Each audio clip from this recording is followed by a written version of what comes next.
Assalamualaikum warahmatullahi wabarakatuh. Perkenalkan, nama saya Zahra Sabila Yasaro dengan nomor mahasiswa 242151111067.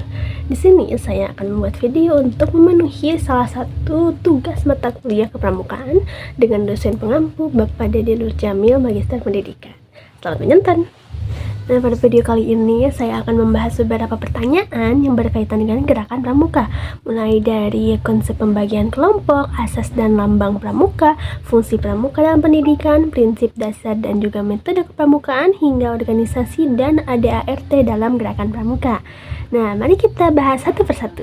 Nah, pertanyaan pertama ini membahas tentang pengertian dan juga konsep pembagian kelompok dalam kepramukaan. Dalam kegiatan pramuka, pembagian kelompok merupakan salah satu sistem penting yang digunakan untuk mengorganisasi anggota.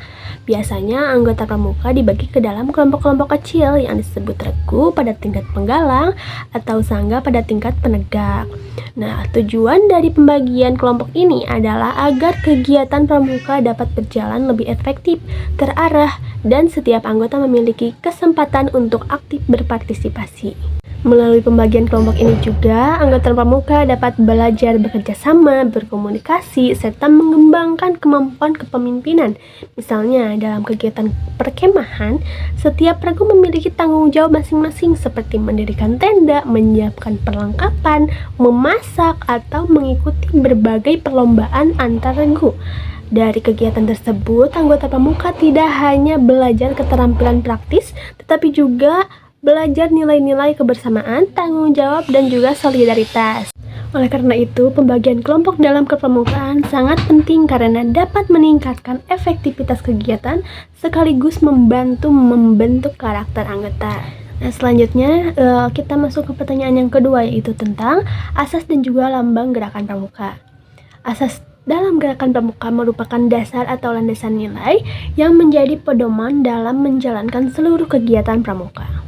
Nilai-nilai tersebut tercermin dalam Trisatya dan juga Dasa Dharma Pramuka yang mengajarkan tentang keimanan kepada Tuhan Yang Maha Esa, cinta tanah air, disiplin, tanggung jawab, serta sikap saling menolong. Asas dalam gerakan pramuka juga terdapat lambang pramuka, yaitu tunas kelapa. Lambang ini memiliki makna filosofis yang cukup dalam. Tunas kelapa melambangkan generasi muda yang mampu tumbuh dan juga berkembang dalam berbagai kondisi. Pohon kelapa juga dikenal sebagai pohon yang hampir semua bagiannya bermanfaat bagi kehidupan manusia, sehingga melambangkan bahwa seorang pramuka diharapkan dapat menjadi pribadi yang berguna bagi masyarakat, berguna bagi bangsa, dan juga negara. Dengan demikian, asas dan lambang dalam gerakan pramuka tidak hanya sekedar simbol, tetapi juga mengandung nilai-nilai yang menjadi pedoman dalam membentuk karakter seanggota pramuka. Kemudian untuk pertanyaan yang ketiga, yaitu mengenai fungsi dan juga peranan kepramukaan dalam pendidikan bangsa. Kepramukaan memiliki peran yang sangat penting dalam proses pendidikan, terutama dalam membentuk karakter generasi muda.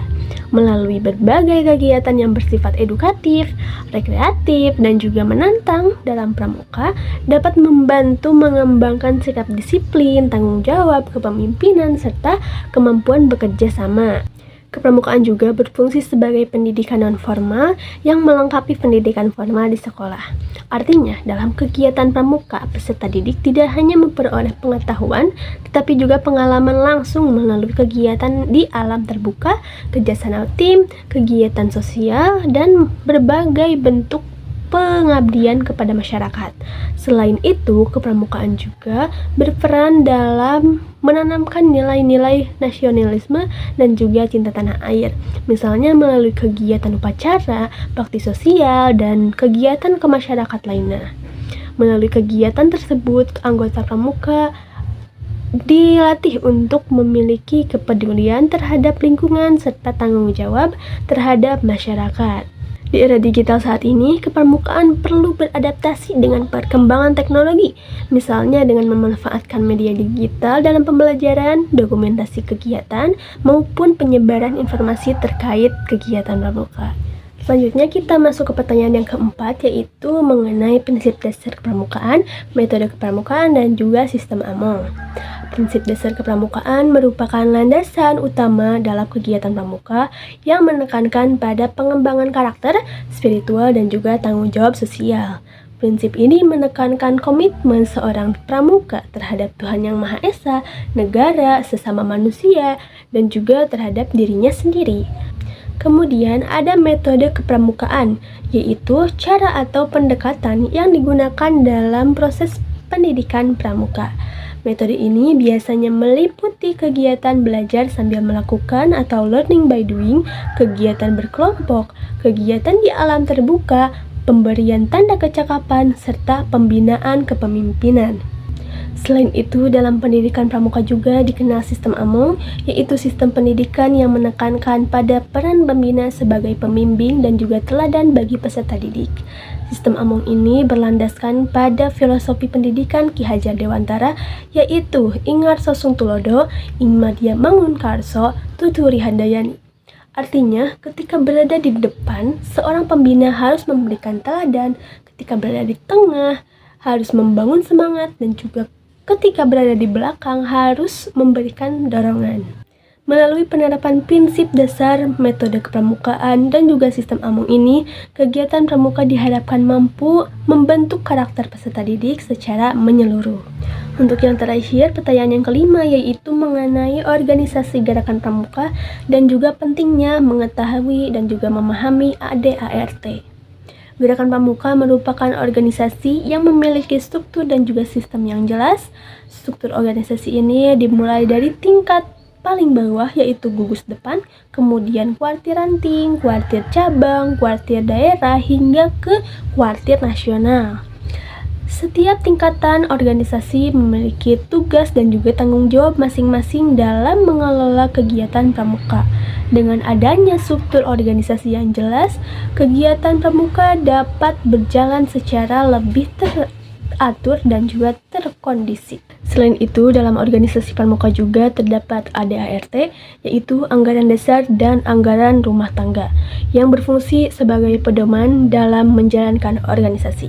ADART mengatur berbagai hal seperti tujuan organisasi, struktur kepemimpinan, anggota kepramukaan, serta mekanisme pelaksanaan kegiatan. Pemahaman terhadap ADART sangat penting bagi setiap anggota pramuka karena dapat membantu anggota memahami aturan organisasi serta menjalankan kegiatan pramuka secara tertib dan bertanggung jawab. Sebagai kesimpulan, gerakan pramuka bukan hanya sekedar kegiatan ekstrakurikuler, tetapi juga merupakan sarana pendidikan karakter yang sangat penting bagi generasi muda.